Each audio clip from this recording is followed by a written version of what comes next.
I didn't say a word when the HOA president waved that violation notice in my face and called my cabin a hazardous shack. I just slid the federal recreation land order across the table, the one signed decades ago by the Department of the Interior, and watched their lawyer's pen drop mid-scribble. The president's voice cracked as she asked, "What is this?" I didn't answer. I just leaned back and let the silence do the work. They had spent months threatening me, months trying to box me out. And here I was with the one piece of paper that made everything they'd ever written or shouted meaningless. The HOA had tried to ban my hunting cabin, but it wasn't just a cabin. It was protected land. And the best part? They should have known all along. Back before any of this nonsense, life up here was exactly what I needed. I wasn't looking for drama, wasn't looking to pick a fight. My granddad built that little log cabin in the 60s, a small structure tucked into a clearing beside the tree line, where deer often wandered right up to the porch in early mornings. After my father passed, I inherited the place, and for me it was more than wood and nails. It was a refuge. My job in the city had chewed me up, left me burned out and restless. Driving up here, fishing at dawn, fixing the roof tile by tile with my own hands, it was like rewinding life back to when things were simple. I'd sit on the porch with a mug of coffee, the sound of the river in the distance, and I honestly thought I'd finally found peace. If neighbors wanted to talk, I talked. If they wanted to be left alone, I let them be. My only agenda was breathing, air that didn't smell like exhaust, and keeping my granddad's memory alive in the boards of that cabin. The first crack in that piece came taped to my cabin door. A fluorescent orange notice with the words "violation" printed bold across the top. According to the HOA, my cabin was an unapproved structure within their jurisdiction and had to be vacated or removed within 30 days. At first, I thought it was a mistake. The HOA managed the subdivision a mile down the road, not the federal recreation area where my land sat. I laughed, pulled the notice down, and tossed it inside. But within a week, I had 3 more letters in my mailbox. One claimed I owed $200 in fines for non-compliance. Another demanded I submit a building plan for review.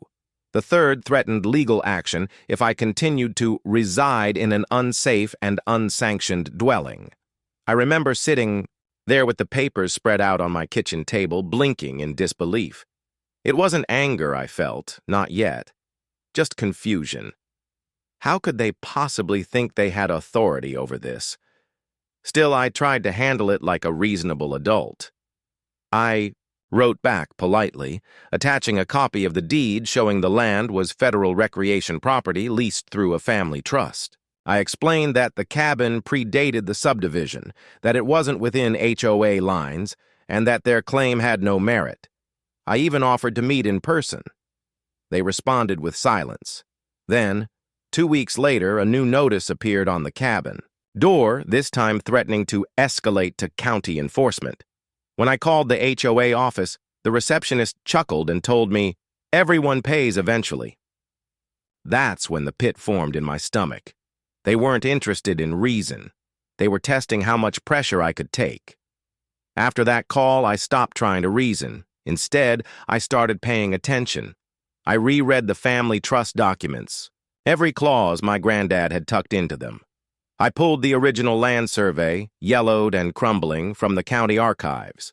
And then I found it, the 1968 designation that classified my parcel as federal recreation land, protected under a Department of the Interior order tied to military surplus property transfers. In plain English, the HOA had as much control over my cabin as they did over a ranger station. I didn't tell anyone at first. I kept my head down, documenting every letter they sent, every notice they taped, every voicemail they left. I took photos of the cabin's original foundation date markers and saved the correspondence in a thick folder I kept by my bed. My wife worried. She hated seeing me hunched over county records until midnight, red pen in hand, but I told her. This wasn't about stubbornness. It was about protecting my grandfather's legacy. Meanwhile, the HOA ramped up their games. They sent a tow truck to block the gravel road leading to my cabin. They circulated a letter to neighbors claiming my property was a fire hazard. They even hired a surveyor who hammered a stake right through the edge of my garden, declaring it common space. Each move was meant to intimidate, but instead of scaring me off, it clarified the game. They thought I was just a tired man clinging to an old shack. They had no idea I was sitting on paperwork that could unravel every threat they made. When the HOA finally summoned me to a board hearing, I went. I wore a plain jacket, carried a single manila folder, and sat quietly while they droned on about violations, safety, and community standards. Their lawyer puffed himself up, quoting sections of bylaws that had nothing to do with me.